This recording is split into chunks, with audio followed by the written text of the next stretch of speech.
1 como é que era visto? A gente fazia o seguinte, a gente pegava essa equação, sem esse termo aqui. A gente pega a equação de campo aqui, essa equação aqui, dmi, wmi, mais m2, tá? Equação de campo com interação eletromagnética. A equação do Gauss vetorial massivo com interação eletromagnética.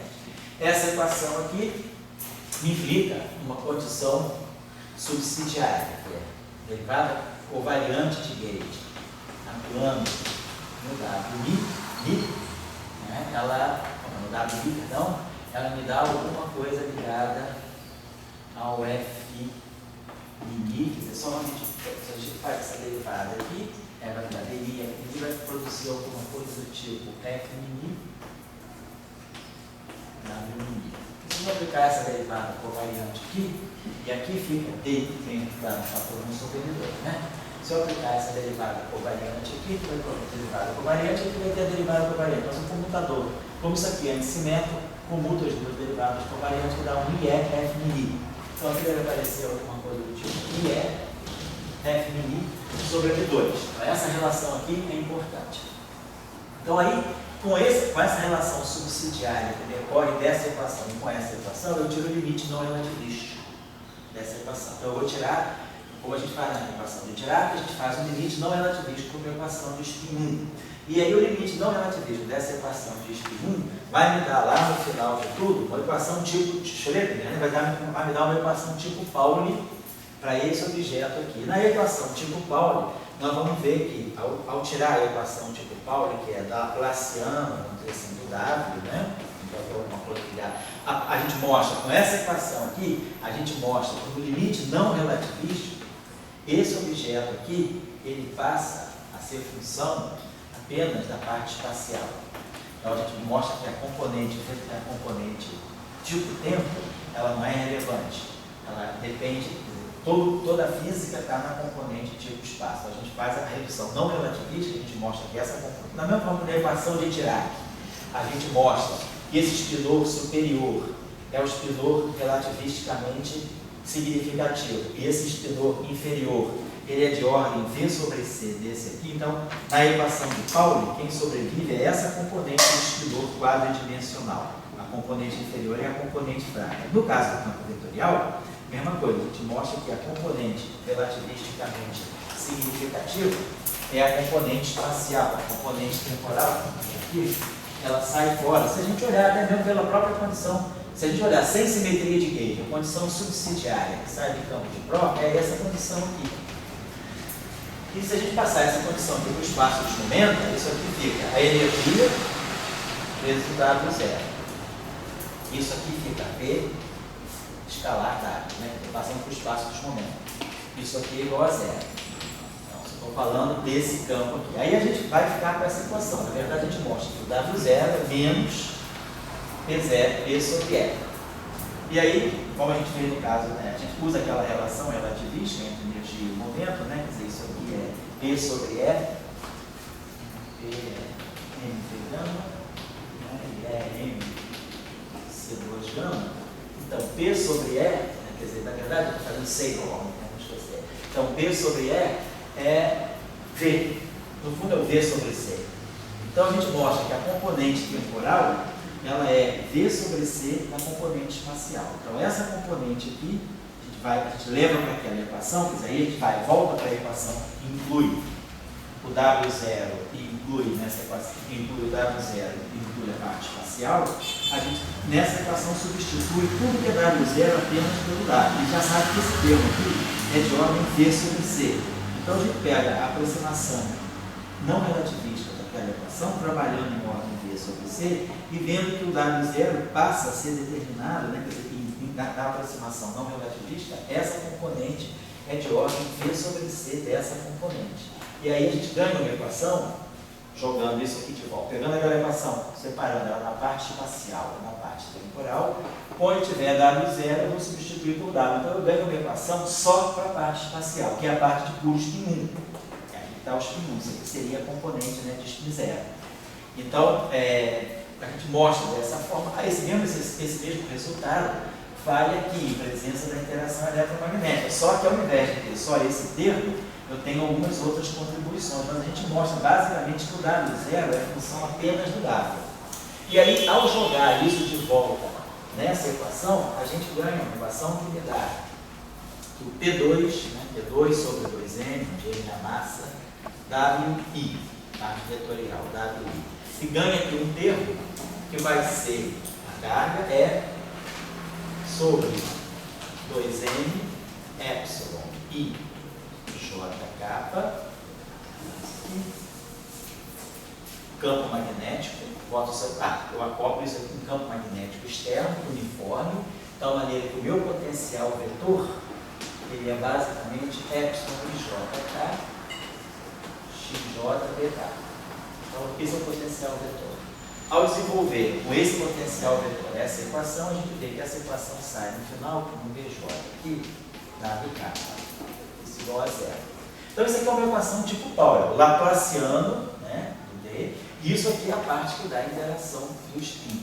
Esse objeto aqui, na representação de spin 1, é a matriz, que seria a matriz de Pauli tridimensional. Isso aqui é a matriz de spin. Esse epsilon JK, o gerador, né, as rotações, na representação de junto, menos I, epsilon de JK. Então, esse epsilon de JK, ele é basicamente a parte que tem o sigma. Isso aqui me dá sigma e eu posso botar o J aqui, na verdade, isso aqui vai me dar epsilon J e K. Então, isso aqui fica sigma escalar B atuando em W.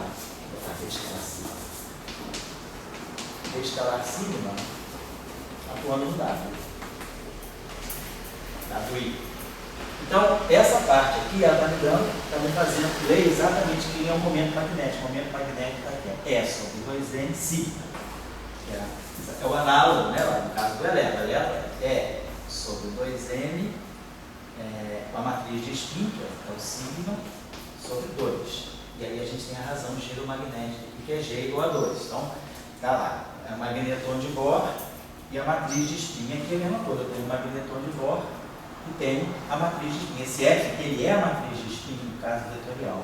Então, essa equação, ela me dá exatamente o termo de cálculo, o termo de interação do campo magnético com o spin da partícula. Quer dizer, claro, pegando a equação, usando a condição subsidiária, espessando W0 em função de W e realimentando nessa equação aqui. Claro, essa equação aqui tem duas componentes, tem a equação do W0 e tem a equação do WI.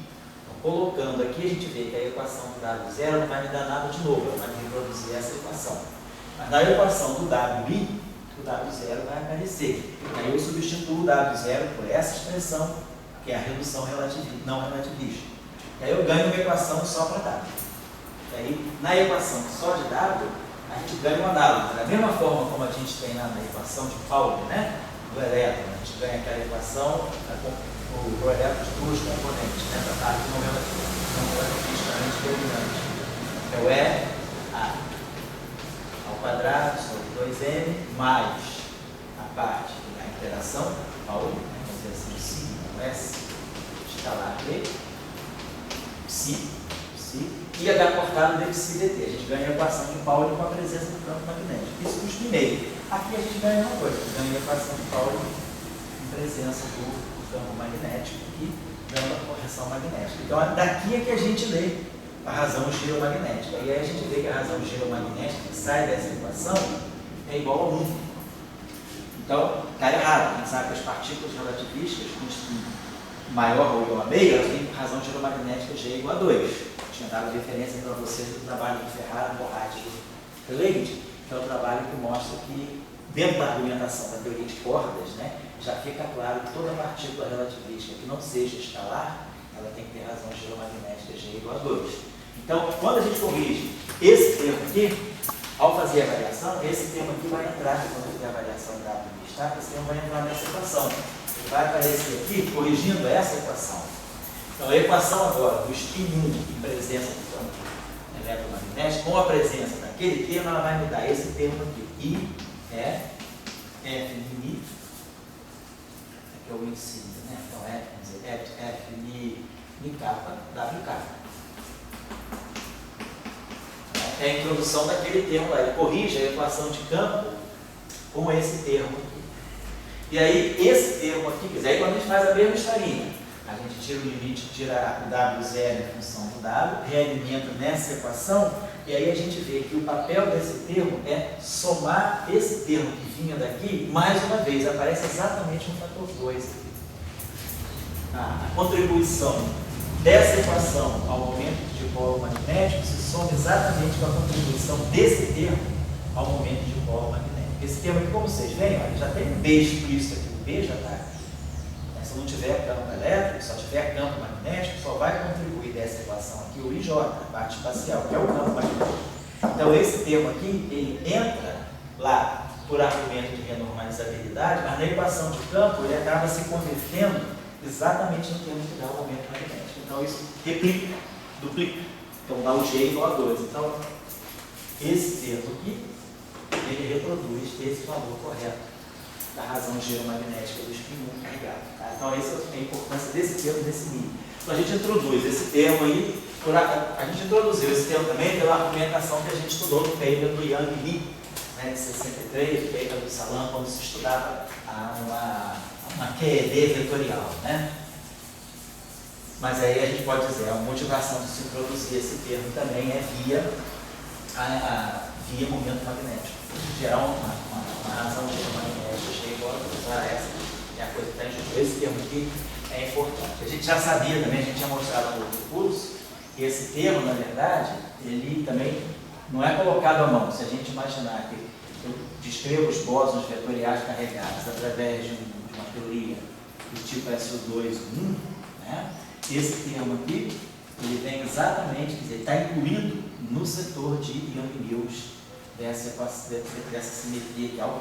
Ao introduzir 3 bósons vetoriais aqui e um bóson vetorial aqui, os 2 bósons vetoriais carregados que aparecem aqui, eles se acoplam com o bóson vetorial que sobra, que é o F' aqui, através desse termo. Então esse termo aqui, ele é derivante de um termo de um Yang-Mills SO2, Então esse termo aqui não é também solto assim, tem uma origem SO2 dentro dele. Na época, claro, do trabalho do Yang e do Li, do trabalho do Salam da década de 60, ainda não se tinha uma teoria de Yang-Mills SO2, não tinham feito ainda essa formulação eletrofrática. Mas, na verdade, esse termo aqui ele é decorrente da teoria eletrofrática, né? Quando a gente faz a separação entre o Z0 e o fóton. Então, o fóton se acopla justamente ao W+, ao W- através exatamente desse termo. E é isso que vai dar depois o G igual a 2. Então, nesse contexto aqui, nós estávamos colocando semana passada, os vértices que a gente tem aqui, fica claro, são esses vértices aqui. Então dali nós vamos ter vértice que acopla, né? Eu posso ter aqui, na verdade ainda está pegando isso aqui ao quadrado, basicamente é isso aqui ao quadrado. Então nós vamos ter um termo com derivada, né? de A, W, interagindo, quer dizer, um termo com derivada de W, interagindo aqui com o W e com o A. A estrutura que nós temos aqui, na verdade, eu não vou usar, só para a gente ter uma ideia dos vértices. Mi, W, Mi, menos a Mi, W, Mi. Basicamente, a estrutura é essa. Esse termo que está aqui é apenas a antissimetrização. Então, quando a gente eleva ao quadrado, a gente vai ter esse termo aqui que dá o propagador. Mas aí a gente vai ter esse termo aqui que é o termo cúbico, uma derivada do W, exatamente como na QED escalar. Vamos dizer que na QED escalar, vão lembrar que os vértices eram esses aqui, escalar, campo de gauge com derivada e escalar, com 2 campos de gauge. Nesse caso vetorial, fica claro que os vértices, vamos dizer que a gente represente o bóson vetorial por uma linha pontilhada. Que seja isso aqui. Vamos dizer que a linha contínua seja o campo vetorial de matéria, campo vetorial carregado. Então eu vou ter isso aqui interagindo com esse termo aqui. Então nós vamos ter W, fóton. E depois vamos ter o vértice desse tipo aqui. Fóton, W, fóton. Que é esse vértice aqui. A Mi, W, Mi. Então a gente vai ter W, fóton. Agora, esse vértice aqui, ele dá uma contribuição nova para nós. Isso aqui é o derivado do fóton, né, de Mi a Mi, e o W. Então, teria um vértice novo aqui, que seria a diferença desse vértice aqui para esse aqui, é que esse vértice aqui ele tem derivada no W. Esse cara, a derivada está no fóton. Então, esse vértice aqui, vamos colocar assim, né? Vou colocar aqui W também, é da mesma categoria, W, fóton. Só que a regra de Feynman dele vai estar me indicando que nesse caso aqui, a derivada está atuando nessa linha, na linha do W. Então é isso aqui que vai me dar alguma coisa que é P mais P' Mi, na hora da regra de Feynman. Esse gráfico aqui, né, que vai ter um dmi no WMi, acoplado com um dmi, né, basicamente o acoplamento é esse, dmi, WMi, acoplado com um AMI, vamos dizer assim, o W, vamos dizer assim, um AMI, WMi.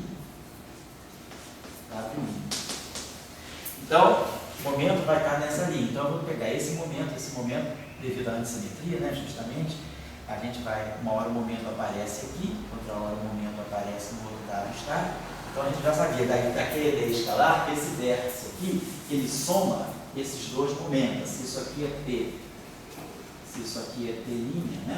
Isso aqui é o fóton, né? Vamos dizer assim, AMI. Então, a gente tem o AMI, aqui a gente tem o WMi,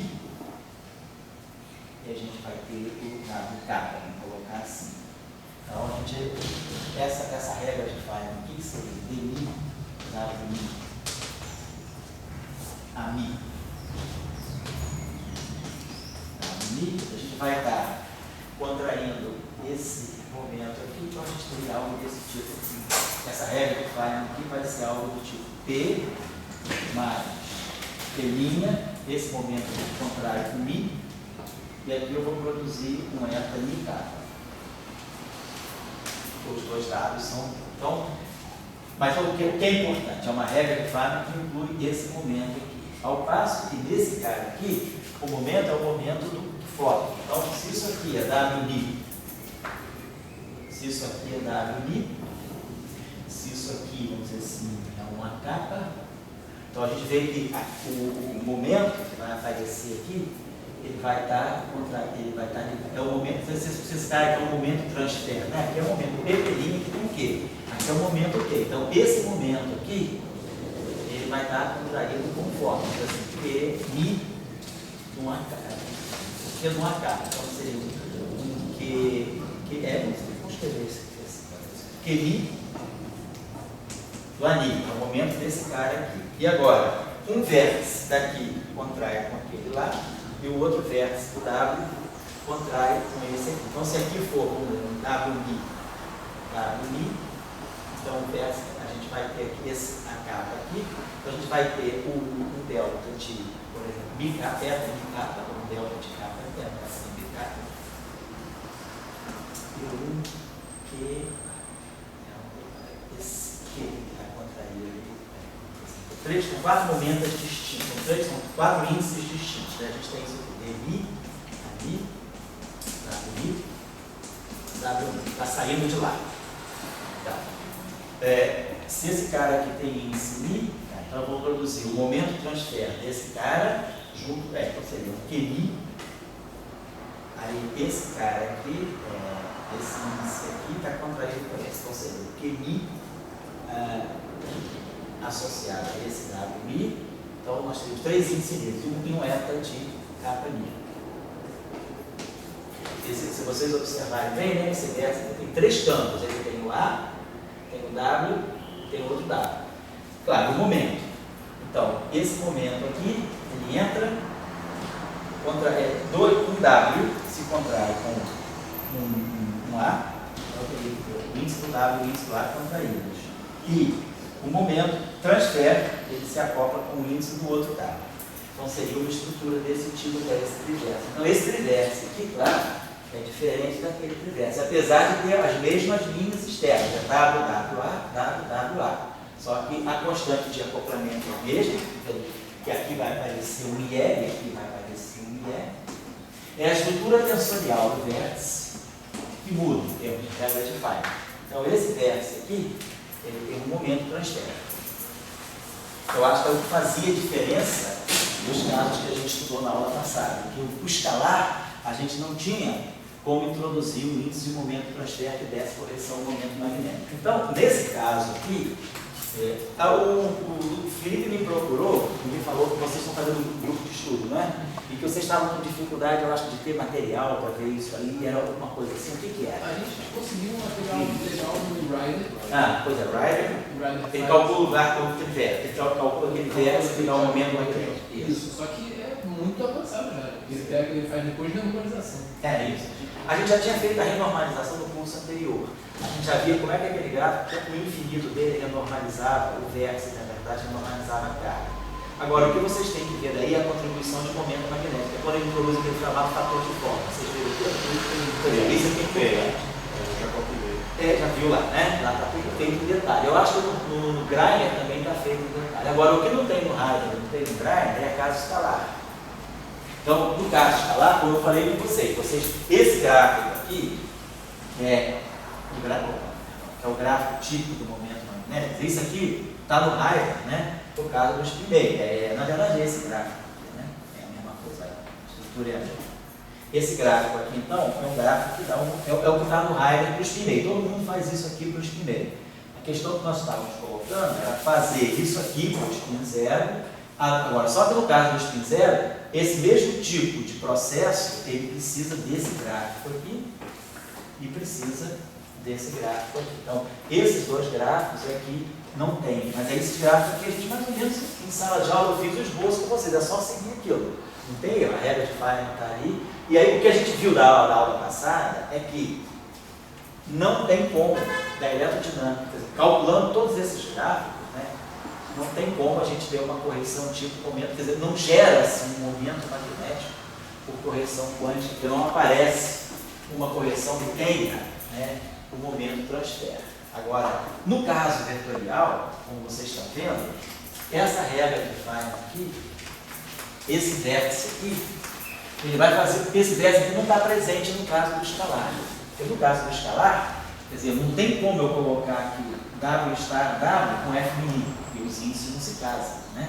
E como isso aqui é antissimétrico, eu não posso nem pegar um traço, eu poderia pensar, eu posso pegar F mini, W star W, ou Φ star Φ. Seria um vértice desse tipo, mas só que isso aqui é zero, não tem. Então não tem como, né, eu fazer um vértice que tenha escalar F mini, a não ser que eu colocasse derivada, algo desse tipo, F mini, dmi Φ star dmi Φ. Mas esse vértice aqui, como vocês estão observando, ele tem dimensão 2, 3, 4, 5, 6. Então ele é um vértice não renormalizável. Esse vértice aqui é renormalizável. Qual é o nome? 1, 2, 3, 4. Nossa constante de acoplamento aqui realmente é a carga elétrica que é adimensional. Então esse é um vértice renormalizável por contagem de potência. Esse vértice aqui não. Então não tem na QED escalar como eu colocar o análogo desse termo. Mas esse termo aparece na QED vetorial. E ele tem um aspecto importante, é que aparece o F mínimo. Então esse F mínimo aqui, ele me dá o momento de transfer do foco. Então ele tem um momento aqui que é o momento transferido. Então se a gente for agora olhar quem seriam os gráficos que dariam correção ao momento magnético, seria esse gráfico aqui, então, exatamente como no caso da eletrodinâmica. Esse gráfico aqui, ele faz isso para nós. Então, em vez de colocar elétron, psi barrado, psi A, eu coloco W star, W A. Então, eu tenho esse vértice aqui, esse gráfico aqui, que está dando a correção ao vértice. Esse aqui é o standard. Só que, claro, na QED espinorial, a gente tem que colocar aqui o propagador do elétron, propagador do elétron, aqui o propagador do fóton. Aqui tem gama mi, aqui tem gama ni. Então, as regras de Feynman são diferentes, mas agora não. Estou pegando o mesmo gráfico, só que com as regras de Feynman em rosa vetorial. Então, é essa regra de Feynman aqui. Essa regra de Feynman aqui vai aparecer 3 vezes. Daqui. Agora, a novidade aqui também. Então, agora eu posso colocar esse gráfico aqui, quer dizer, esse vértice aqui, Eu vou poder calcular, por exemplo, agora, esse gráfico aqui também, esse vértice aqui são dessa categoria. Mas agora eu posso ter esses mesmos vértices dessa categoria e posso ter a interferência. Então, o número de gráficos a calcular é maior, porque eu vou ter vetor, vetor, fóton, vetor, vetor, fóton, vetor, vetor, fóton. Quer dizer, na verdade, eu posso juntar essa regra de Feynman aqui com essa regra de Feynman aqui. Fazendo a regra de Feynman, a gente pode juntar uma regra de Feynman única. Eu não preciso separar. Eu posso pensar o seguinte, ó, esse cara aqui tem... Vamos botar essa mesma estrutura aqui. Eu não sei se nos livros tem a regra de Feynman do bóson vetorial carregado. Talvez no Dixon-Zuber tenha. Eu acho que no apêndice do Dixon-Zuber, deixa eu pegar lá na minha sala, o Dixon-Zuber. Eu acho que ele já dá a regra de Feynman para a eletrodinâmica vetorial.